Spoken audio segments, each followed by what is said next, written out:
Olá, muito bom dia a todos. Eu sou o António Tadeia. Este é o Futebol de Verdade, edição última desta semana, porque amanhã é feriado, edição de dia 31 de outubro de 2019. Dia das Bruxas, dia de Halloween, era uma coisa que há uns anos em Portugal não se festejava, agora festeja-se, celebra-se. E ainda bem, porque tudo o que forem razões para festejar são positivas. Mas vamos falar hoje daquilo que foram os jogos da jornada que já se disputaram, aqueles que se jogaram ontem. Houve os dois líderes a jogar, um deles não ganhou, o Futebol Clube do Porto, empatou no terreno do Marítimo uma bola, o outro, o Benfica, ganhou e de forma concludente ao Portimonense em casa por 4-0, de modo que neste momento já temos líder isolado, é o Benfica, que está na frente do campeonato com 2 pontos de avanço de Futebol Clube do Porto e Futebol Clube Famalicão, que ao ganhar ao Gil Vicente, num jogo complicadito, conseguiu voltar a alcançar a equipa do Porto e, portanto, estão ali os dois par a par na perseguição àquele que é o líder. Mais atrás, o Vitória Sport Clube ganhou de forma concludente ao Belenenses. O Sporting vai jogar ainda hoje frente ao Passos de Ferreira para ver se consegue manter a quarta posição, mas a distância é grande já do quarto para os 3 da frente que parecem conseguir aguentar a cadência, isto apesar do Porto ontem ter tropeçado. Bom, não se esqueçam que podem fazer perguntas, que a equipa que produz este Futebol de Verdade vai selecionar, entre todos aqueles que estão a ver em direto o programa no Facebook, vai selecionar uma das perguntas que forem feitas na caixa de comentários para que eu lhe responda no final. E isso é uma coisa que vai mudar a partir de segunda-feira. Segunda-feira, agora vamos todos de fim de semana alargado, embora haja muito futebol para ver. Segunda-feira vamos voltar a ter Futebol de Verdade e na segunda-feira vamos estar em direto, não apenas no Facebook, mas também no Instagram, no Dailymotion, no YouTube e depois, mais tarde, já sabe, teremos também a possibilidade de ouvir o Futebol de Verdade através do podcast que, desde que o subscreva, pode receber no seu telemóvel e pode ir ver também, naturalmente, ao site, ao antoniotadeia.com, porque ele todos os dias, o vídeo é lá colocado. Portanto, muito mais possibilidades para poder ver este programa diário a partir de segunda-feira. Pode também depois fazer perguntas em qualquer destas plataformas e no final da mesma haverá uma pergunta respondida. Não tem que ser necessariamente apenas para aqueles que têm Facebook e, enfim, as camadas mais jovens, a ideia que eu tenho é que cada vez menos têm Facebook e têm Instagram. Vamos entrar no futebol, então, rapidamente, começando com os jogos de ontem. Ontem só consegui ver integralmente o Marítimo Futebol Clube do Porto. Foi o único jogo que vi por inteiro, porque estive em estúdio na RTP3 para comentar o jogo no final. Isso, desde logo, me tirou a possibilidade de ver grande parte do Benfica Portimonense.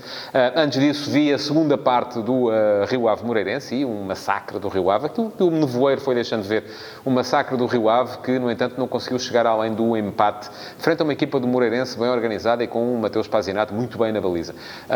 Este Rio Ave joga bom futebol, mas precisa de começar a ganhar os jogos em que, de facto, mostra o futebol que mostrou ontem, porque ontem, pelo menos naquela segunda parte, houve muito Rio Ave e pouco Moreirense. Depois, limitei-me a ver também os resumos dos jogos da noite e daí deu para ver um Vitória Sport Clube pujante, tal como já tinha mostrado, aliás, nas derrotas em Londres frente ao Arsenal e em Lisboa frente ao Sporting. Ontem, com o Belenenses Xada em casa, foram 5-0, foram 2-0 nos primeiros 5 minutos de jogo. O jogo ficou desde logo entregue a uma exibição pujante, forte da equipa de Ivo Vieira, que de facto mostra que desde que acerte na concretização, e ontem acertou, é uma equipa para ter em linha de conta na luta pelas posições europeias. Mais à noite, o Famalicão teve algumas dificuldades para ganhar ao Gil Vicente. E este Gil Vicente, Vítor Oliveira, que ontem foi expulso do banco, é uma equipa com qualidades. É uma das equipas que me surpreendeu mais nas 9 jornadas que a Liga leva, apesar da posição que ocupa na classificação não ser particularmente boa, mas já mostrou bom futebol numa série de jogos e ontem criou muitas dificuldades ao Futebol Clube Famalicão, que marcou cedo, mas que não foi capaz de fazer o gol da tranquilidade e que mesmo antes de o fazer, já a 10 minutos do final, o Gil Vicente teve uma ocasião em que Sandro Lima podia ter feito o empate. Seria outro jogo, provavelmente, se Sandro Lima tem empatado naquele momento, mas não aconteceu e, portanto, como não aconteceu, o que estou aqui para falar é da vitória do Famalicão, vitória justa, ainda assim, mas perante um Gil Vicente que vendeu muito cara à derrota, e vitória difícil e suada do Famalicão, que, no entanto, continua lá em cima, encostado ao Futebol Clube do Porto, agora mesmo em cima do Futebol Clube do Porto, porque têm ambos o mesmo total de pontos. Flóculo Porto não fez um bom jogo na Madeira. Eu, enfim, nisso não acertei. Eu disse aqui no Futebol de Verdade de ontem, ou de anteontem, que o Porto estava a melhorar. Fiquei impressionado com aquilo que vi no jogo contra o Famalicão, porque a equipa jogou muito bem, jogou muito para lá dos 3 erros do adversário que lhe valeram os 3 golos. Mas a verdade é que jogos diferentes apresentam desafios diferentes. E isso ficou bem à vista na forma como, perante um Marítimo que estava muito bem organizado defensivamente, que baixou o bloco, juntou as linhas perto da sua área, que não teve veleidades de querer sair a jogar. Quando saía longo, precisamente para evitar aquele momento de perda de bola e tornar um bocadinho inútil aquela primeira linha de pressão do Porto, aqueles 4 jogadores, porque o Porto voltou a jogar com o mesmo 4-3-3, que defensivamente se desdobra em 4-2-4, com os 4 jogadores da frente a pressionarem a saída de bola da equipa adversária, só que, como o Marítimo não tinha preocupações com isso, geralmente batia longo e ia lutar pela segunda bola mais à frente, aquela primeira linha de pressão tornava-se completamente inútil e o Porto perdia ali desde logo 4 jogadores. Mas a questão é que não foi só isso. O Porto depois também, perante um adversário que se colocava bem lá atrás, que preenchia muito bem o corredor central, o Flóculo Porto não teve soluções para, em lances de bola corrida, chegar com perigo até à baliza do guarda-redes Amir. Houve situações perigosas, é verdade, foram quase todas elas através de pontapés de canto, de livros laterais, porque era aí que a equipa do Porto era capaz de meter a bola na área com mais alguma qualidade, mas, regra geral, aquilo que se via era um Porto com alguma dificuldade para meter a bola na área com qualidade, e aí houve quem se tenha lembrado, seguramente, por exemplo, do Alex Telles, que estava no banco e que, quando entrou, perto do final, foi ele que bateu o canto, em que, num lance ali um bocadinho às 3 tabelas de carambola, o Flóculo Porto acabou por marcar o empate. O Pepe estava lá em cima no ar quando a bola lhe bateu na cabeça e se dirigiu para a baliza do Marítimo. Eu acho que o empate, ao fim e ao cabo, acaba por se justificar. O Porto, depois do golo, e marcou aos 85 minutos, depois do golo ainda teve ocasiões para fazer um segundo golo, porque aí sim, já com muita gente na frente, com 2 pontas de lança, estavam em campo ao mesmo tempo o Soares e o Zé Luís, estava o Corona, estava o Nakajima, enfim, estava o Otávio, portanto, muita gente de ataque,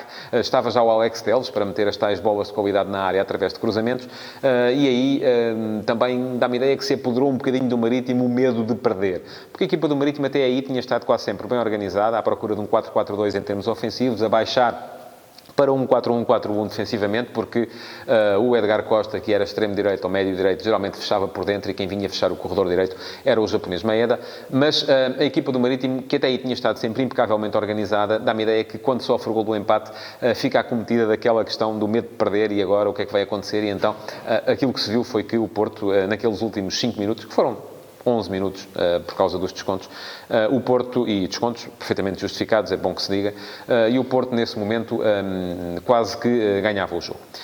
Foi também um bocadinho por causa disso, provavelmente pela frustração do resultado, mas por ter estado muito perto de conseguir ganhar, que Sérgio Conceição apareceu na sala de imprensa um bocadinho fora dele próprio. Eu acho que foi... Eu gosto da genuinidade do Sérgio Conceição, acho que ele ontem se esticou um bocado, porque não tem que ir dizer aquelas coisas para a sala de imprensa, quando está, inclusive, a ser transmitida em direto em quase todos os canais de notícias deste país. Um treinador chegar lá e dizer, e eu vou repetir aqui, que se está a cagar para as críticas que recebe, enfim... Não tem que dizer assim, pelo menos. E aquilo, eu vejo aquilo exatamente como o fruto da frustração do resultado, mas também o fruto de ter visto a equipa recuar em termos de produção, e veremos se não há ali mais qualquer coisa, porque o facto de se ter começado a falar muito, e aí a culpa nem sei se será do Flóculo Porto ou se será do próprio Jesus, mas do regresso de Jesus por via do Dragão, também pode ter causado ali alguma moça naquilo que é a estabilidade emocional dos jogadores, do treinador, de toda a equipa do Flóculo Porto. Eu acho que Jesus, se o fez com essa ideia, se lançou esta questão com essa ideia, quando falou das saudades, foi mesmo. É uma coisa a Jesus, é uma coisa que ele faz com regularidade, quando se trata de renegociar contratos. Já fez isso em todo o lado por onde passou. Não creio que a ideia dele fosse atingir diretamente o Sérgio Conceição, até porque são amigos, mas a verdade é que as ondas de choque desse processo de renegociação do contrato de Jesus com o Flamengo acabaram por, se calhar, também provocar ali alguma algum desconforto, alguma instabilidade emocional da equipa do Futebol Clube do Porto e no seu treinador em particular. Acho que o Sérgio Conceição, se pensar mais a frio, e aliás, basta ver isto, Sérgio Conceição na conferência de imprensa de antecipação do jogo, que é feita a frio, não é em cima dos acontecimentos, ele também disse, até me apetecia dizer aqui uma asneira, mas não vou dizer. E no final do jogo, a quente, claro que já não é bem na flash interview, é depois na conferência de imprensa, mas ainda à quente, saiu-lhe mesmo a asneira e, enfim, não o dignifica, não é nada de que o futebol, de facto, precise. Bom, o Porto empatou. O Benfica, que na segunda parte, quando começou a segunda parte, já sabia que o Porto tinha empatado, também já estava a ganhar com alguma tranquilidade. É verdade que teve um início de jogo complicado e eu do Benfica devo dizer que vi apenas o resumo, precisamente porque estava em estúdio a comentar o jogo do Porto, mas teve um início de jogo complicado, há inclusive uma bela defesa de Vlaco Dimos com o resultado em 0-0, e se o Portimonense tem marcado, se calhar outro galo cantaria, o jogo seria diferente, mas mais uma vez volto a dizer, isso é o se. E eu não posso comentar ses. Aquilo que aconteceu foi que Vlaco Dimos defendeu e aquilo que aconteceu a seguir foi que num pontapé de canto e depois num livre lateral o Benfica fez 2 golos e não foi tanto por força da alteração que Bruno Lage fez. Aqui eu acertei. E já disse, no Futebol de Verdade, quem quiser ir lá ver está lá, está gravado, de anteontem e de ontem, que achava que quem ia jogar era Vinícius. Porquê? Porque Vinícius dava uma resposta diferente àquilo que são os problemas que são apresentados ao Benfica neste momento. E a verdade é que o jogo o Benfica chegou ao 2-0 sem que Vinícius tivesse que dar essa resposta. E que depois, quando Vinícius é chamado a intervir, e ele fez 2 golos, já hoje escrevi sobre esse assunto, Vinícius tem uma média de golo por minuto, ou de minutos por golo, assim é que é, muito superior à média de Seferovic, mas cada um dá à equipa coisas diferentes. E aqui, mais uma vez, é preciso saber jogar com o desafio que cada jogo apresenta ao treinador. Ultimamente, os desafios que têm sido apresentados ao Benfica têm sido precisar de um avançado que seja capaz de ser mais certeiro na finalização. E Vinícius é esse jogador, é melhor a finalizar do que é Seferovic. Tem sido também jogos em que o Benfica cruza mais do que o habitual. E ontem, por acaso, os 2 primeiros golos saem de cruzamentos, saem de bolas paradas, mas não foi o ponta de lança a marcar. Foi primeiro André Almeida com a intervenção de Gabriel e foi depois o Rubem Dias. Portanto, foram os homens das linhas mais atrasadas que apareceram lá para marcar. E, curiosamente, o Vinícius aparece a fazer 2 golos em movimentos que são muito próprios daquilo que Seferovic dá à equipa, que é a busca da profundidade. Também é bom, Vinícius, nesse particular. Fez 2 golos, 2 lances, e já vi muita gente a dizer, aí está mais um se fosse Seferovic, se calhar a bola não tinha entrado. Enfim, também não dá para saber. É verdade que Seferovic tem um índice de aproveitamento inferior, não é a definição dos lances, não é um dos seus pontos fortes, mas agora perguntam vocês, então porquê é que não joga sempre o Vinícius, não é? Se ele é melhor a finalizar, se ainda por cima consegue fazer golos também em movimentos que são próprios do Seferovic, porquê é que não joga sempre ele? Ora bem, aí é que está a outra questão, é que Seferovic, em termos de comportamento defensivo, é mais forte do que Vinícius. E ontem, volto a dizer, não vi o jogo todo, com a atenção que ele mereceria, com certeza, mas aquilo que vi, dos lances que vi um Benfica um bocadinho mais perdido em termos de transição defensiva. E isso acaba por justificar-se também com o comportamento dos homens da frente. Vinícius e Chiquinho não dão à equipa, apesar da inclusão de Sérvio e de Gedson, que equilibram muito bem nos corredores laterais em termos defensivos, mas a questão é que Vinícius e Chiquinho não dão à equipa o mesmo comportamento defensivo que dá a dupla formada, por exemplo, por Seferovic e Raúl de Tomás, que esse sim está cada vez mais longe daquilo que veio para fazer, que era para ser a grande estrela do ataque do Benfica. Em suma, vitória justíssima do Benfica. A exibição, se calhar, não foi tão avassaladora como os 4-0 podem fazer prever, mas é uma vitória que permite ao Benfica ficar isolado no primeiro lugar e já se sabe que não há melhor sítio para se estar numa classificação de um campeonato, seja ele qual for. Portanto, o Benfica está lá em cima, vai ter mais um jogo em casa já no próximo fim de semana para poder consolidar, mas atenção, quem vem aí é o Rio Ave, é uma equipa que, eu já disse no início deste Futebol de Verdade, joga belíssimo futebol e pode criar problemas à equipa do Benfica. Só uma nota final, porque vi que isso, em relação aos jogos de ontem, porque vi que isso foi muito debatido, que tem a ver com as questões de arbitragem no jogo Marítimo Futebol Clube do Porto. Não sei se o árbitro teria de dar os 15 minutos que, meio a brincar, meio a sério, o Sérgio Conceição falou, do tempo de desconto, mas sei que ele deu mais até, inclusive, do que os 6 que tinha anunciado. Primeiro, e com toda a justificação, porque houve 2 assistências a jogadores durante o período de compensação. Sei também que aquilo que os adversários do Futebol Clube do Porto apontam, não têm razão, o golo de Pep é legalíssimo, não há ali nem uma sombra de irregularidade. Primeiro porque Pep salta com o guarda-redes Amir, mas salta fora da área de pequena área e não o carrega, eles saltam lado a lado. Se fosse na pequena área, era falta. Não sendo na pequena área, Pep já lá estava, é Amir quem vai contra ele, portanto, não há falta nenhuma a assinalar. Depois há muita sorte, é verdade. A bola é cabeceada por Soares até para trás, vai bater em Pep e vai em direção à baliza, e quando chega o Groly para atirar, eu tenho a sensação que a bola já está para lá da linha do golo e, portanto, legalíssimo o golo de Pep, sem sombra de irregularidade, o empate alcançado pela equipa do Futebol Clube do Porto no Estádio dos Barreiros. Vamos então passar às perguntas do dia, ou à pergunta do dia.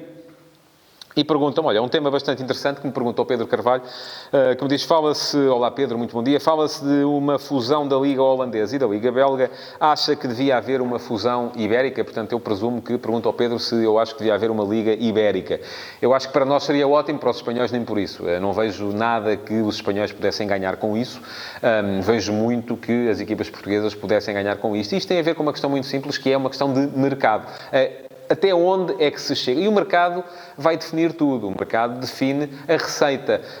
Não estou a falar necessariamente em termos de venda de bilhetes, porque a maior parte dos clubes, ou os clubes de topo em Portugal, já têm os estádios muito bem compostos, não é por aí.